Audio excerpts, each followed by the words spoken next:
And we are back, folks, for another edition of the Michigan Recruiting Insider.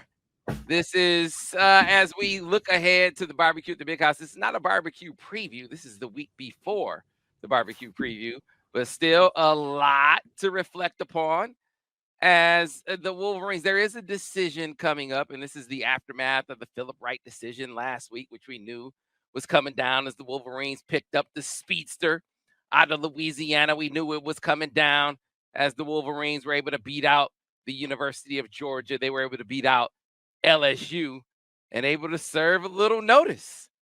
Give a little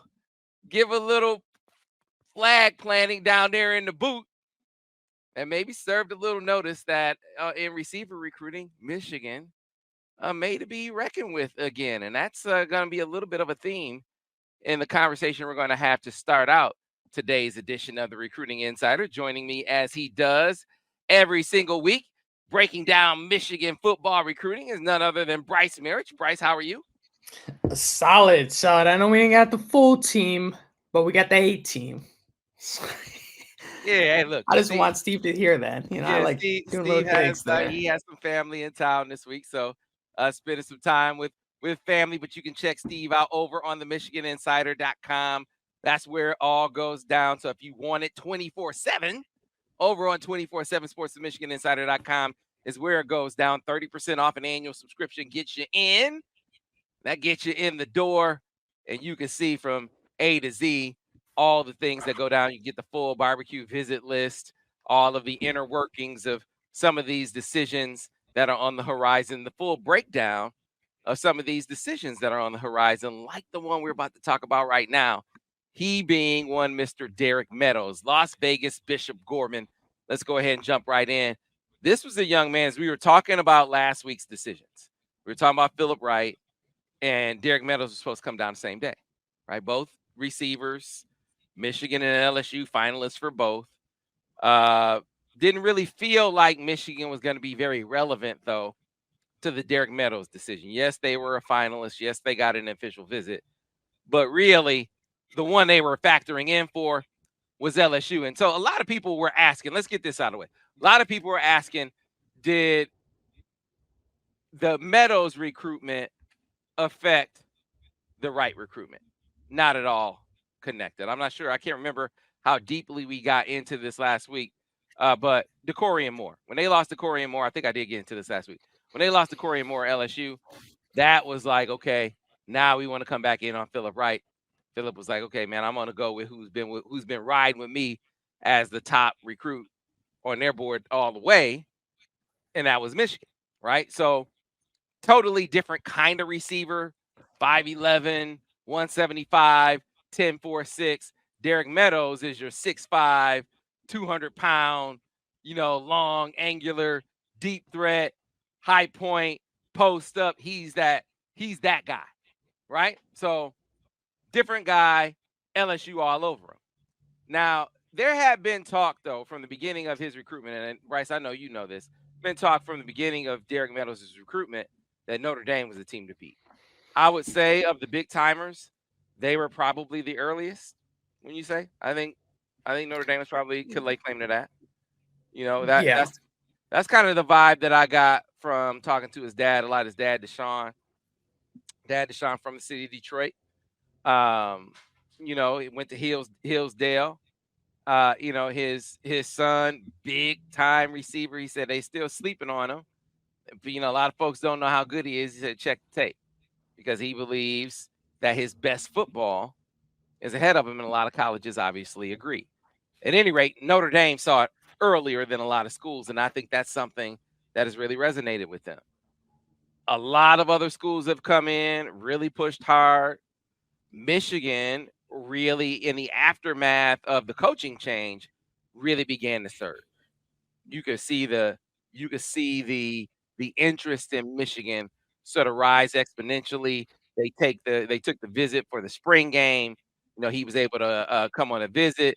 Dad was able to reconnect on the visit. First of all, they were able to visit family in Detroit.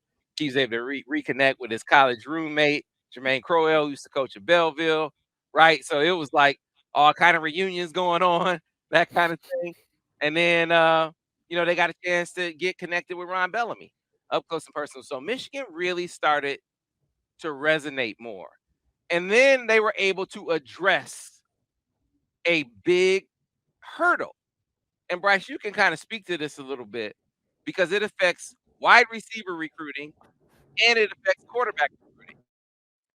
Schools have been really hitting Michigan hard on, hey man, they don't throw the football. Now, if you look at Michigan throwing the football over the first 3 quarters of the game, you look at J.J. McCarthy's passing stats first 3 quarters of the game, they compare favorably to a lot of these other schools. How many fourth quarters, did he play? Did he sit out kind of thing? That really affects and skews some stats. But, people don't look that deeply into the stats. How many of those passes those other schools throw were like screens and bubbles and that kind of thing? They don't really look at those kind of stats either. But it plays into a narrative that has hurt Michigan really bad on the trail when it comes to quarterback recruiting and wide receiver recruiting. And Michigan has had to spend a lot of time trying to knock all that down. Yeah, and I think Michigan also, too, has had to get somewhat creative with their strategy and pitch to some of these prospects and their families because, Sam, as you noted, it's a lot of negative recruiting out there. And it's ironic that you win the national title and almost recruiting has made it harder for wideout recruiting for Ron Bellamy. You wouldn't know it by how he's recruiting, but it has become harder. And I think when you're looking at Derek Meadows, for example, I'm not saying he is, but he would be your version of like a Braylon Edwards. Like you said, that bigger wideout that can post up guys, smaller defenders, can still get out there and, stretch the field, so to speak. But the easy pitch for Michigan when it comes to a guy like that is we don't have a guy like you on the roster. Right. You can help us today. This is a guy that could come in those doors and you're playing right away. Whereas you're looking at a school like LSU, a team he's looking at, or an Alabama. These guys they have tons of 5-star wideouts on their rosters, so you're competing with much more talent. I'm not saying he doesn't want to compete. That's not what I'm getting at. But what I am saying is if he's trying to get on the field earlier, Michigan's window and opportunity there is a lot easier and better compared to some of the other suitors he's considering. So it's a lot interesting. And I will say this too, that Kirk Campbell, the new offense coordinator, has done a really good job in these recruitments for the wideouts and showing different ways to be more effective and expanding the offense. And I think that's been also as intriguing and enticing to them as well, the wideout prospects. Yeah, so you hit on a very key point that his dad hit on. Derek Meadows' dad, Deshaun, hit on when I spoke to him.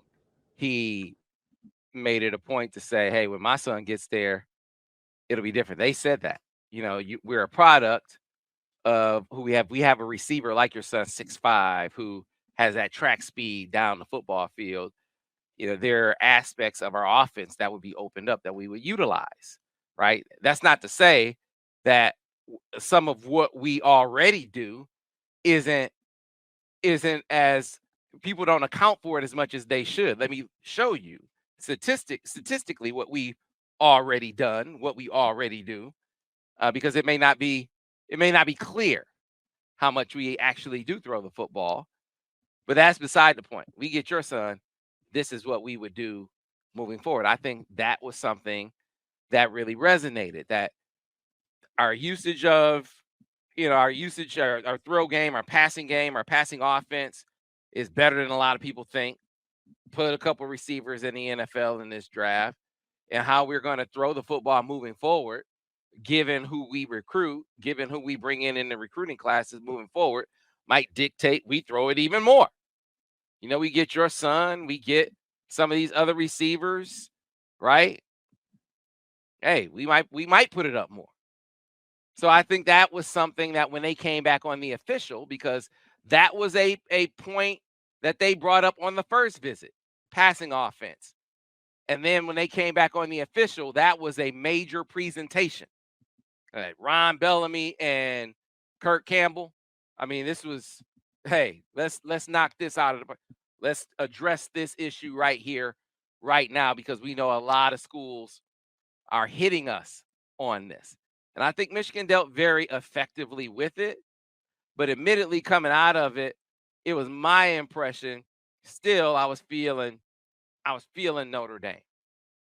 Now, as we got closer to the decision last week, or what was supposed to be the decision last week, the rumbling started to come out about LSU, right? Now that LSU had pushed not just even with Notre Dame, but they had pushed past Notre Dame. You know, one of the ties there is obviously Bryce Underwood, #1 quarterback in the country. Bryce Underwood used to be coached by Jermaine Crowell at Belleville. So there's an obvious nexus, an obvious connection there that they have. And so LSU had an in. He has obviously had a great visit down to LSU. LSU has a rich history of wide receivers. I mean, it's a who's who. You could look across the NFL and see LSU wide receivers doing their thing. So that really resonated to a point where there was a lot of buzz, a lot of smoke last week that said, hey, LSU was going to get him. And while I was hearing that smoke, I started checking leading into Saturday. And while I was hearing LSU rumblings too, right around the 23rd hour, I was saying, yeah, LSU had made that push, but that Notre Dame had beat them back and that it was going to be Notre Dame. Now, depending on who you talk to, there were still some people saying LSU. I was hearing folks saying Notre Dame. It was one of those two, depending on who you talk to. And yet, when decision time came on Saturday, there was a delay. It's like, well, who caused the delay? Was it because he didn't know if it was LSU or Notre Dame? Called around, made some calls. What? Heard it was Michigan that was the cause of the delay. That it was Michigan that was making them think. It's like, well, looky here. What is it about Michigan that is throwing a wrench in this plan? That is making him think twice about the Maize and Blue, because again, they had done an effective job with the passing offense, getting some momentum with the recruiting class, and things are going well there. The connection with Ron Bellamy, I think they have a high opinion of Ron Bellamy. He's been doing a great job on the recruiting trail. I think some people thought that Michigan, and this is maybe my biggest takeaway from this entire deal, Bryce, for Michigan, maybe moving the meter with Derek Meadows. My biggest takeaway from it is what it signals about Michigan in the NIL space. Because if Michigan hadn't made significant strides in the NIL space, then this wouldn't even be a conversation. They wouldn't even be in the mix. They wouldn't even be discussed among the finalists if Michigan's NIL game post-national championship. Now we got to be clear. There's a before and an after. There's a before the national title. There's an after the title. Before the chip and after the chip. And after the chip, you see a lot of guys doing very well in the NIL space. The top tier guys at Michigan in the NIL space are doing very, very well. They rival guys across the country with how well they do in the upper reaches of the program. And I think that resonates. And I think that's one of the things that you look at on balance. His dad said, that's not, I talked to his dad, Deshaun. He said, we are not making our decision based on that. But, I mean, we are not going to, if you aren't even in this is a business decision too. It's not like you're going to go to a school and they're completely off in left field and everybody else is over and right. I mean, you got to be in the same stratosphere, right? So what it should signal is that, okay, Michigan is in the game. Michigan is absolutely in the game. I mean, you look at Philip Wright. Michigan getting Philip Wright should signal something. Oh, Sam, you're talking about a 3-star recruit. First of all, Philip Wright is not going to be a 3-star when all is said and done. That's number one. Number two, LSU wants Philip Wright. LSU's not done recruiting Philip Wright.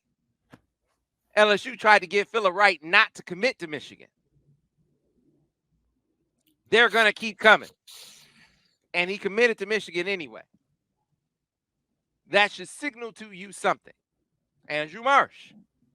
His mom said, absolutely, we're looking at NIL. You see all the schools looking at Andrew Marsh?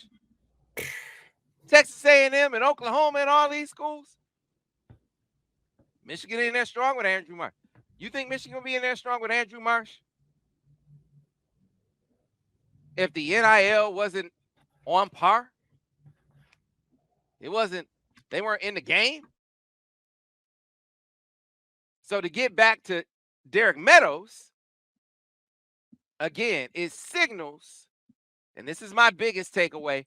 All right, they're playing ball in the NIL space with how athletes, how they're upper tier guys, all their guys. But we're talking about your 5-star caliber stars of the team, how they're compensated. They're on par. So where do things stand now heading into decision on Saturday? If you're asking me right here today, what do I think he's going to do, Brice? I'm still thinking Notre Dame. Now, why am I? If you're telling me, Sam, which I'm telling you, Brice, that they've done an effective job of talking about the passing offense. Like, hey, we throw it more than people think. We're going to throw it more moving forward. NIL is better than people think. Look at how our top guys are doing. We're the ones that actually won it. These others, Notre Dame hasn't busted great. When the last time Notre Dame won something to note? I'm waiting. Brian Kelly's never won anything. Waiting, right? So the ones who actually won, we're the ones who actually won. This is what Michigan can say, right? So you got these things. So what is the hurdle for Michigan? And this is the thing, Brice. This is what I hear.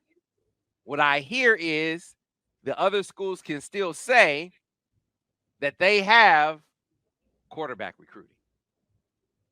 That when you compare the quarterback classes on balance, that they can lay claim to they have superior quarterback recruiting. If not the 24 and 25 classes, then even if you just focus on the 25 class, I think it's 24 and 25 for Notre Dame. I think C.J. Carr was ranked higher than Jaden in 24.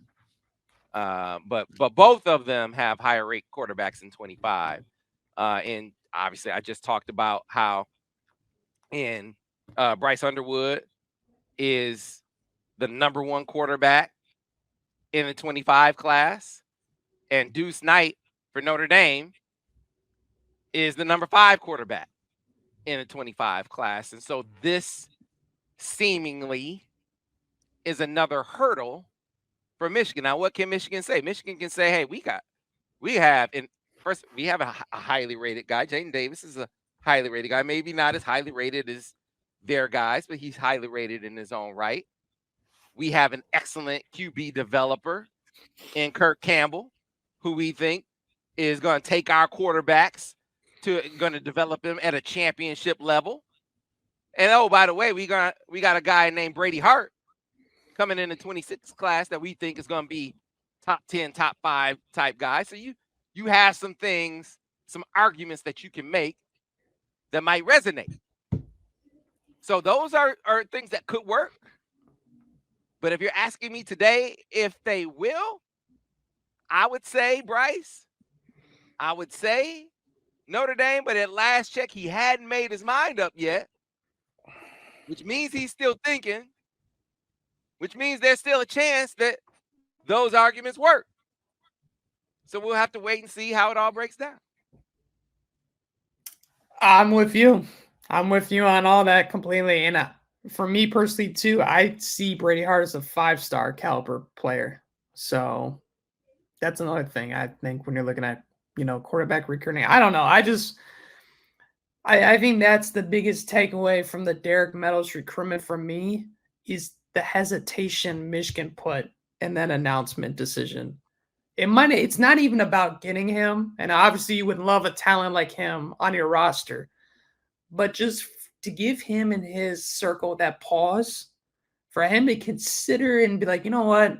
Let me take a little more time to reconsider and maybe examine Michigan a little further, says that progress and the development of how far Michigan has come and at the NIL sphere. Because or I should say pre-chip, like you're mentioning, Michigan's not touching LSU and some of these schools when it comes to NIL. They're not in the ballpark. You know what I mean? It's like JV and varsity. It's just not the same level. But you're looking at them now, and again, for him to reconsider and sit back and say, hey, maybe Michigan is doing something and has more to offer than I originally thought, that's very telling. And there's a lot of things that Michigan has stepped up with, and it's not even NIL. It's, I think, the recruiting staff, the structure, the development there, the organization. I think you've seen on the visits been more personalized, and I think that's a big credit for that. It could even be the new hire, Erin Dunskin. I think she's done a fabulous job since she's arrived to Michigan. Some of the other new hires and even guys they've elevated and promoted, like Sam Popper and Albert Karshina.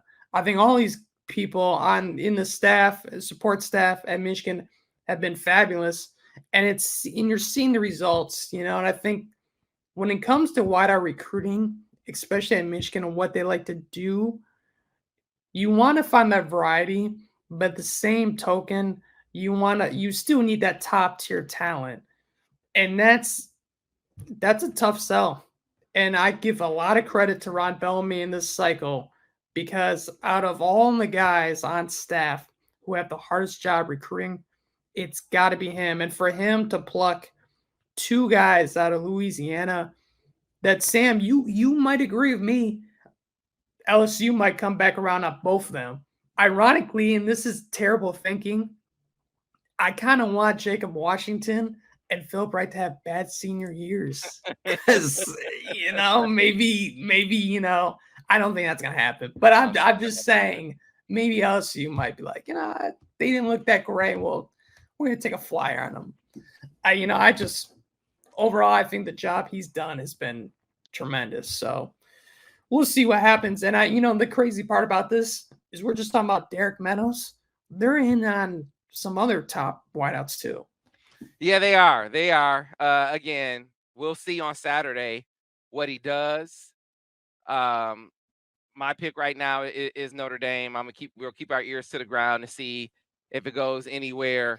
Again, no moral victories, but there is a takeaway. And to me, the takeaway is NIL.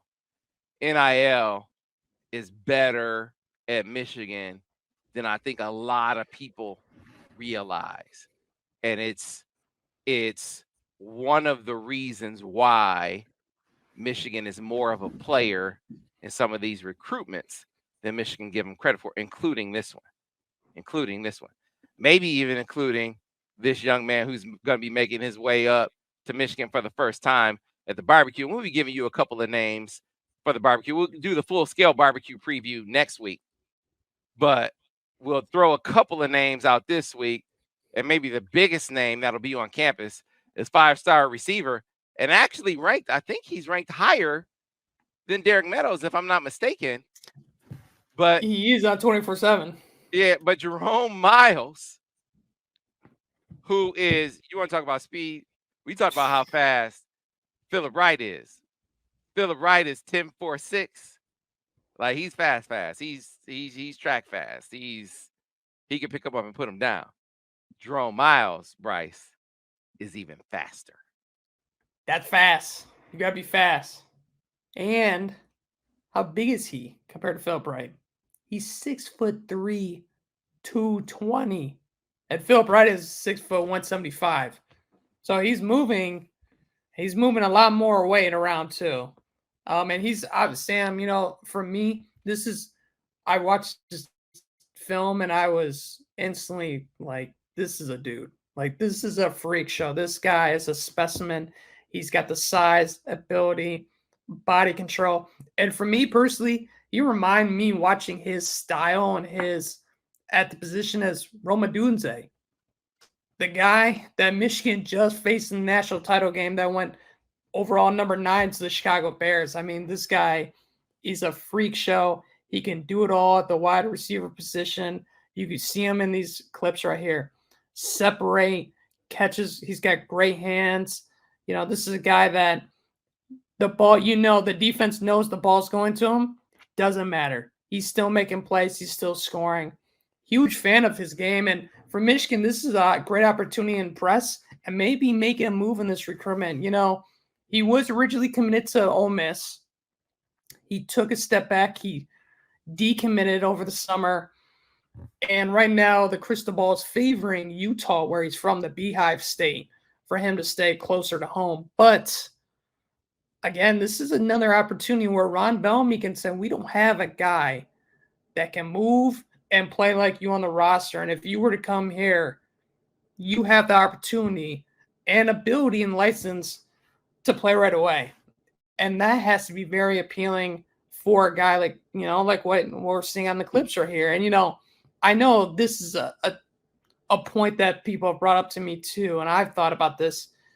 When you're playing an offense like Michigan, what is the tendency of the defense going to do, Sam, when they're running the ball so much? You're going to bring those safeties up. You're going to bring more in the box. And a guy like this, you're seeing him in one-on-one coverage. It's just, you can't cover him. You just can't cover him. If it's a jump ball like that, if it's creating separation, if it's just whatever, he's going to make the play, he's going to make the catch, and he's uncoverable. I mean, and even watching this, he's a physical blocker. So, Michigan's going to love that as well. But I think for Michigan, this is a chance to make a big move in this recruitment.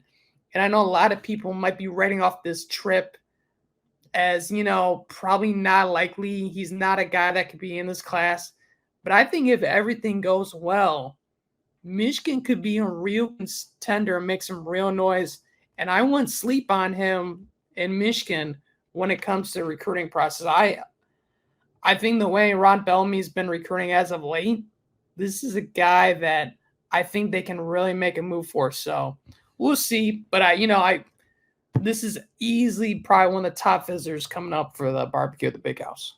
Yeah, I don't think there's any question about it. And a lot of opportunity to grow in this recruitment. I mean, his very first visit, really kind of, I believe it was, I'm trying to remember the genesis of this. I want to say it was Kasula. I think it was Steve Kasula, and maybe one of the other coaches I heard were out there seeing some guys like, hey, man, we got to get on. Got to get on the draw. And so I remember hearing about the genesis of this recruitment. And so they started connecting. Jerome Myles and Ron Bellamy started connecting over the phone and obviously social media. So this is largely a relationship that has been built from afar. He has not been to campus before. This will be his first trip. So, the Utahs and some of these other schools that he's more familiar with, I mean, Michigan has an opportunity here this is going to be his first real dalliance, his first real Michigan experience. And so there's a lot of opportunity in that first impression to really make a move in his recruitment. So a lot of upside there. We'll see how much of a move Michigan can make on this visit. It helps that, hey, Michigan's quarterback recruits are going to be on campus too. That's going to be real good because there's nothing like having your quarterbacks around to recruit, Brice. That's absolutely huge. They're often your best recruiters. So that's going to be a big deal as well. So, that if you lose, like I expect, you wind up losing Derek Meadows. You pivot real quickly over to Jerome Myles. And, oh, by the way, Andrew Marsh will be back. You know how I feel about Andrew Marsh, a top 100 receiver who I think Michigan leads for, who I think Michigan is going to get. And if they only, and I say only in air quotes, if they only get Andrew Marsh the rest of the way, this is an outstanding receiver class. So, yeah, man, this is gonna be a really, really good barbecue visit weekend, even if you just talk about the receiver visitors alone, because you got two top 10 receivers that are gonna be on Michigan's campus. They got a great shot at one and a chance to make a real impression on the other. So, with that, Brice, we've been getting asked for the last couple of weeks about linebacker recruiting. And if you want to talk about blue chip targets, so top 100 guys, Andrew Marsh, Andrew Babalola, those are the guys that I would say I think Michigan leads for. And then the next guy who I think they're in really good shape with, but maybe don't lead for in the top 100 is IMG Academy linebacker Nathaniel Owusu-Boateng, guy who took his official visit to Michigan back in June. Coming off of that official, it was my opinion that Michigan made a huge move. He had people. I talked to some folks on the visit. He had them believing that he might even be close to making a decision. That's how well that visit went. And when I talked to him, he said, hey, he was thinking about moving his decision timeline up. He didn't say for sure he would do it, but he was contemplating moving his decision timeline up. Him moving his decision timeline up would have spelled good news for Michigan. Now, ultimately, he wound up not doing that. He said he has some more visits he still wants to take and wants to play out his recruitment a while longer. When you do that, when you drag things out, I think that tends to favor the team that has been the presumed favorite all along. And in this case, kind of like with Derek Meadows, that's Notre Dame. Nathaniel Owusu-Boateng's brother is former Notre Dame standout. They have long been considered the favorite in his recruitment. My sense talking to him, Brice, is I really feel like there's a part of him that wants to blaze his own trail. I think that, I think that is something that he is really thinking about. I sense that he has a real bond with Brian Jean-Marie. Matter of fact, I know he does. That's one of the things he talked about. That's why Michigan kind of rose on his list again, was because of BJ being there. So, I see Michigan rising on the list. I think getting him back for a game might be important if Michigan is going to wind up getting him. I think an in-game impression is something that could really help the cause, giving them that feel, that vibe to help see some momentum again. Because I think the afterglow of the visit may have worn off a little bit. Because he was definitely feeling it when I talked to him. I think Steve talked to him after the visit too. Mm-hmm. No, I'm with you, Sam. I think this is a recruitment that I almost felt like it would be better if it went quicker for Michigan and ended sooner than later. The news of him extending in the fall and looking at some more schools on official visits, I think doesn't bode as well for Michigan. But what could help in their favor is he's going to look at the linebacker play. If he does now extend that, his announcement time into the fall, he's going to see Michigan's defense, which I think you and me both agree is going to be top 5. It could even be the best in the country again this year. I think it's going to be very, very good. And he's going to get to see what the linebackers look under Brian Jean-Marie. So he's got that relationship with BJ. He's got 2 teammates from IMG committed to Michigan, Caden Strayhorn and Donovan Johnson, who will be in his ear throughout the fall and the rest of this recruiting process for him. I think they do have a lot going on, but I don't know. This is one I'm like, I'm a little leery on Michigan. I think right now Michigan is comfortably in that top 3 position, but I wouldn't say but they lead or anything like that. I wouldn't even say I'm close to a crystal ball, but No. there is definitely room for them or ground to make up in this race that I think they easily can make up. I don't think this is one they can't overcome. I definitely think he likes Michigan a lot, but we'll see. Yeah, I go back to the relationship with BJ. The relationship with BJ, his desire to do his own thing, and the fact that I think that Michigan's in NIL is right there. You know, if Michigan didn't have an NIL game that I thought was on par, then I'd be like, there's just no chance, because this is the guy that you feel like Notre Dame is going to go to the hilt for. Like this is kind of like this is a legacy recruit for them. So, their collective or whoever handles their NIL, is their budgeting. There's probably a significant piece of the budget for him. But as linebackers go, this is top of the line, top of the board for Michigan too. So, I think that he is definitely a priority recruit for Michigan. I just think, to see some momentum back, getting them back on campus for a game, I think would really, really help. You don't want to discount some of the other schools that are in the mix. He also took an official visit to Ohio State in June. They continue to be mentioned. He said that he wanted to maybe get out and take an official visit to Texas.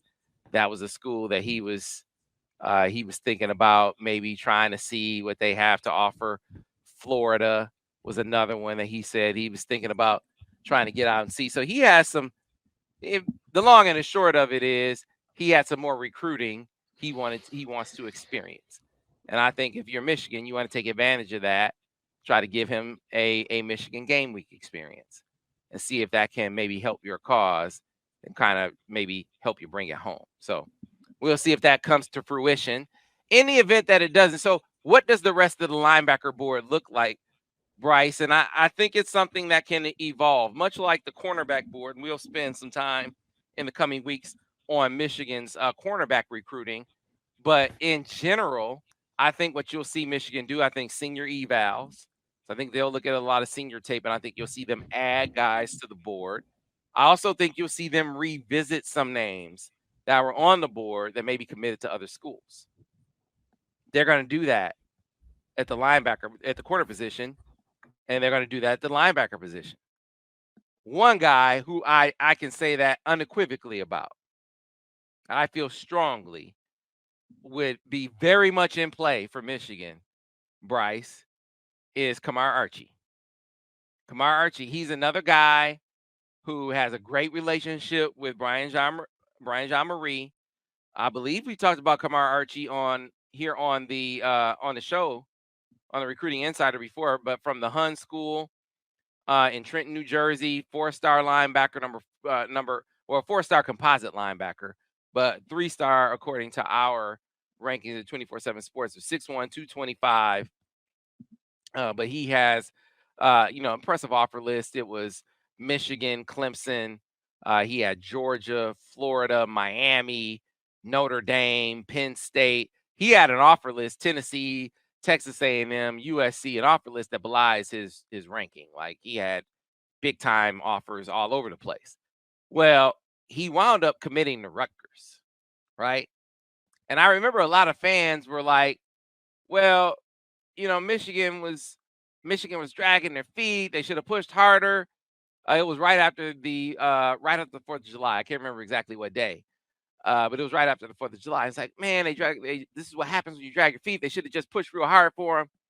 And my thought, Brice, and then I wanted you to tell me where you are with this. I just felt like this is a guy that if Michigan decides they want to push for down the line, that he'll be in play. Like, just because he committed to Rutgers doesn't mean that Kamar Archie is off the board. I don't think that Greg Schiano has fenced the garden. This is just my opinion. I don't know what you think, Brice. Do you agree or disagree? I agree, and it's not. I don't think I'm the only one to agree, and I'm not even talking about even someone else. Listen. When he committed, there was a lot of buzz. First off, he picked Rutgers. I think people are a little surprised at that at first because they're like, "Why Rutgers? It's the hometown team." But I will say, Shiano's doing a really good job this cycle recruiting, that class. But his dad had some interesting comments, Sam. I think his dad was very proud, obviously, of his commitment and how far his son has come along in his journey. But at the same token, and here's the tweet, he basically says, "Congratulations, son. This was a wise decision going into senior year, but just make sure you understand the process isn't over until the ink is dotted, basically. And look at all your options and just see where things go." So I think that leaves the door, and that's not even a Michigan thing. That's not even a Michigan thing. That's Man, a wait a anything. minute. So wait, now understand. This is his son's commitment tweet. Correct. This is his son's commitment tweet. His dad takes the tweet, Quotes him, wishes him congratulations, and then says, for everyone to see, just make sure you understand that the process isn't over until the ink is dotted, and you still have your senior year to either depreciate or appreciate your worth with all your interests still. Meaning, hey, if you want to do something different, son, I'm if cool. you decide you want to alter course, I'm cool. If you decide the grass is greener, I'm cool. if you decide you got to leave the garden, I'm cool. Hey, we can let the next move be the best move, son. We can do that. That's basically what Dad is saying. And if you find this tweet on Twitter, there's some Rutgers fans that are like, well, hey man, this is not what we were expecting. I mean, man. I mean, this is like the commitment tweet. And it's like out here for everybody to see. This is not like even a text to your son. This is not even a private conversation. This is like everybody is put on notice. And Dad was like, yeah, it is what it is. I said what I said, and I meant what I meant. So, to get back to what I said, Brice, I think Kamar Archie's still in play. I think his dad thinks so too.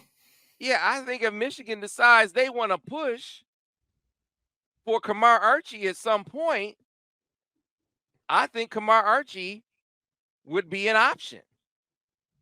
At the very least, to get on campus for another visit. He's another one who has a really good relationship with Brian Jean-Marie, going back to when BJ recruited him at Tennessee. I think it's just a matter of, is this a guy that Michigan goes back on? And I think that might be largely dependent on how things wind up with Nathaniel Owusu-Boateng. Absolutely. The other thing too, when I'm looking at him and watching his film, I don't look at this as like a 1A, or I should say 1 and 2. I kind of look at him as a 1A, 1B. I think he'd be a quality land. And just when I see a tweet like that too, that's basically telling me that Rutgers is the leader right now. They're not even they're the leader.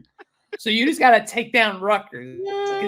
And what makes it even kind of, and I know someone even commented and replied to him and said, this isn't the greatest endorsement. It's like, yeah, it's not, but it is what it is. It is what it is. And you know what? I appreciate his pops going out there and just saying how he feels, because a lot of parents want it. And I don't know if some would agree with what he did, but at the end of the day, that's how he feels. And if that's how he feels, that's exactly what he's telling his son day in and day out. And I know that Kamar loves Michigan. He's been there. He's, formed connections with the coaching staff. They've made him my priority. I just think there's a lot going in Michigan's direction in favor, but it's a matter of how hard does Michigan push and when do they push? And those are the main questions, I would say. That is a great point, because that brings up Elijah Melendez, who reaffirmed his commitment to Miami. You remember Elijah Melendez? We had him in studio, right? Great interview. That was one of the favorite interviews we've done in studio. It was just an electric kid. You get why Michigan likes him, right? He talked about coming back on a visit. You got the feeling that, man, he was maybe leaning Michigan at that point. But when you said something about Kamar Archie, when they push. And so he wound up not taking that June official. And so what I've gathered in recent weeks is that the June thing, that it wound up being strategic. That there's a realization that in that recruitment, that if you're gonna get Elijah Melendez, that you weren't gonna get him in the summer. Like, even let's say that Michigan had gotten him to come in June and flipped him. That's not getting him. Getting him is getting him to sign. Getting him is getting him in December. So are you spinning your wheels if you push for him at that point? I think, especially given how things seem to be trending at that point, Miami was pushing. He was maybe showing a little flimsiness with the interest. My sense is that there was a parting of the ways at the point, not due to lack of interest, but due to kind of allocation of resources. Like, if we're going to push for Elijah Melendez, this is my impression of their approach. So again, we got to speculate a little bit here. Call it educated speculation. My educated speculation on their approach was, look, we can push now, which might wind up being a waste of time, or we can focus on these other linebackers that we are on: Chase Taylor, Nathaniel Owusu-Boateng, Kamar Archie, some of these other guys. And depending on how things go with these guys, if we are still linebacker hunting in the fall, now we come back around on Elijah Melendez in October, November. Or maybe even, October, November, where, okay, maybe we get you up for a game. Maybe we official you for a game. Maybe we official you closer to signing day, closer to when you actually, when a commitment actually locks you in, right? As opposed to pushing for you in the summer. Now we got 6 months where we got to try to hold on, and it's already looking like it's looking kind of flimsy, right? So that's my impression of how things went. That I think that they were interested. Not like they all of a sudden lost interest. It was like, man, given the amount of effort that we're putting in and how it's kind of shaky, if we're gonna go on him, let's go on him later in the fall. Now when we push, if we push and he responds in kind, now it's easier for that. It's easier to see that meaning something. It's easier to see if he says, yeah, I'm coming, for the sake of argument, that holding, right? So, strategy. You got to apply some strategy in recruiting, especially when you're trying to pluck a guy from a team like Miami, which if they are about to lose a guy, it's just like, okay, well, let's try to put it down on them. Now, it's not like Miami gets everybody they want. I mean, you see what happened with DJ Pickett. They thought they had DJ Pickett, and then Oregon thought they had DJ Pickett, and then LSU came in and got DJ Pickett. Hey, man, NIL is crazy. NIL is crazy. Don't you love recovery earning? It's so fun sometimes. So fun. How I describe that is exactly how it went. That's exactly how it went. I'm just telling you. So anyway, moving on. Andrew Babalola. All right. The talk is that the talk I hear is that I keep hearing soon. They say soon. Sam, you've been saying a decision. You keep hearing the decision is going to come down soon. I keep hearing now that end of the month, like a decision could come by the end of this month. I still haven't heard an exact date. I just keep hearing time frames. So it went from soon to end of the month. So that's not a definite, but that's the maybe the most concrete time frame that I've heard so far.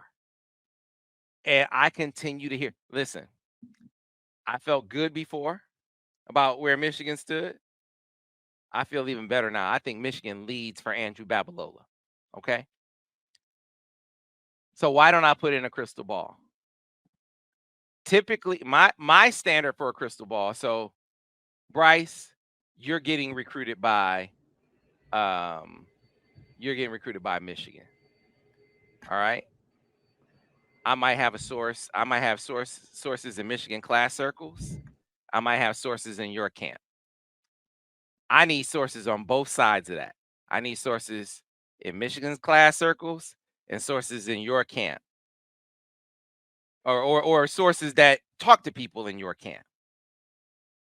That are before I go with a crystal ball. I need sources from both sides that are telling me that it's going to be a school, whether it's Michigan or some other school, before I go with it. That's my standard for a crystal ball. That's not everybody's standard for a crystal ball, but when I put in a crystal ball, that's what I'm throwing down.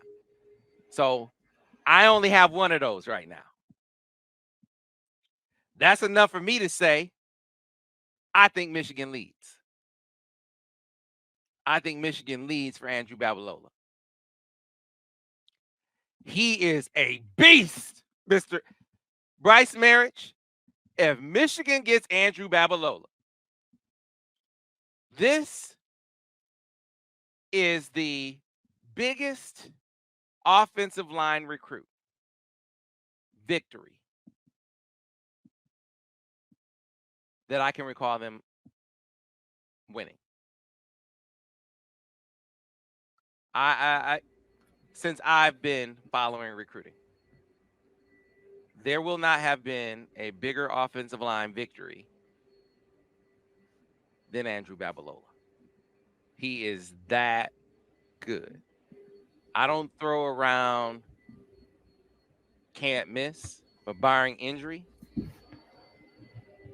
that dude's a can't miss. He is an elite prospect. 6'8", 285, can bend, explosive, fluid athlete, powerful, mean streak, smart, all the tools. Like, they have David Sanders ranked number 1. I don't see the difference. And understand, I've seen Big Dave play 5-6 times live. I'm telling you, I don't see the difference. Like, how do you rank? I don't know how they. It's 1 and 1A. It's like they're like the same dude. So I don't say that lightly. He would be the highest ranked player in Michigan recruiting since Rashawn Gary. He'd be the 3rd highest ranked player in the 2000s. There was a offensive line recruit in the early 2000s that Michigan lost. Man, I hate to even bring it up. Oh, I hate it. Let's not. You already brought up Jamar Chase last time. To even bring it up. You know why I hate to bring it up? Because, you know, the name Michigan recruiting fans will remember, because he was early 2000s. You know, Michigan had a nightmare. They had a nightmare finish to the it would have been the 2001 recruiting class. The 2001 recruiting class, want to say, but the name Kwame Harris. So Kwame Harris was a 5-star recruit that came down to, I hate to mention it, Brice. You won't believe who he came down to. So I'm talking about Andrew Babalola. If I'm talking about Andrew Babalola, I mentioned Kwame Harris. Who do you think Kwame Harris came down to? Just guess. Ohio State. No, I'm talking. If we're talking about who is Andrew Babalola down to? No, I mean, Okay. Who do we think Andrew Babalola is down to? Michigan and Stanford. Kwame Harris was down to Michigan and Stanford. 6'7". Wow. 300 pounds. Super athletic. He wound up being a first-round pick. I can't remember where he got picked. Where exactly in the first round he got picked. He wound up being an All-American for Stanford. Just a big-time dude. Chose, and Michigan thought they had the dude. Thought they had him. You don't want history to repeat itself. Man, that class, nightmare. So many guys they thought. I mean, Travis Johnson, Kwame Harris, Charles Rogers. Oh my God. I mean, just nightmare. But Kwame Harris, Michigan and Stanford, and the dude goes to Stanford. This would be makeup of Kwame Harris. Almost 25 years after the fact. That's what this would be.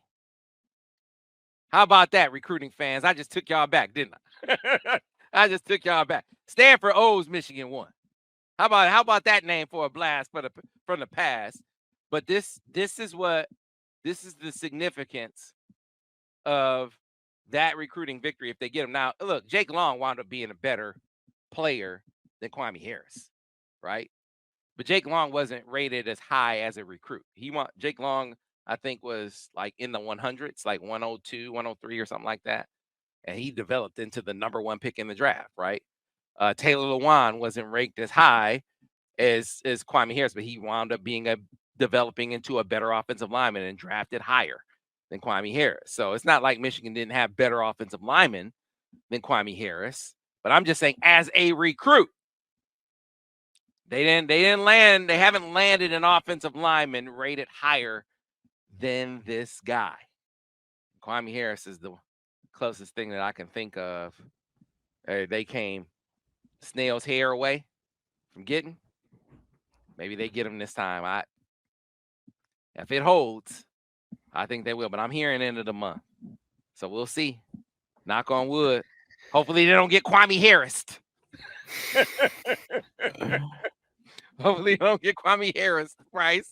All right. Man. Hey, let's close things out with you giving us a little. We don't have enough time to get into a full-scale barbecue preview. But can you give us a couple of names to be on the lookout for that you know are going to be in attendance at the barbecue other than the two names we mentioned already, they being Jerome Myles and Andrew Marsh? I'll give you the appetizer. We won't get in the entree, which right now, unofficially, we have it up to 40 guys coming in for that week. And I should say weekend, because it's going to be a Friday, Saturday, Sunday. It's going to be a trifecta. They're going to have 3 days worth of visitors. Some guys are going to come up a day. Some guys might come up 2 days. Some guys might come up all 3 days, Sam. So it's going to be a big weekend for the staff. But 3 guys to highlight: Jaden Sanders. We talked about him, the fast rising, skyrocketing prospect out of the Lone Star State. 6'2", 180 pounds. He recently got minted a 4-star prospect in the composite and by 24/7 Sports. A guy that Oklahoma State's battling for. TCU, Baylor, Michigan. Michigan is right in the thick of things. Lamar Morgan has done a great job. They got him up on an unofficial visit earlier this summer. He's returning for an official visit for the barbecue. They have the chance to close, and I think they look really good. He will be up. And then you look at the 2026 guys. Savion Hyder. At one time, Sam, he was the number 1 running back in the country. He's dropped a couple spots.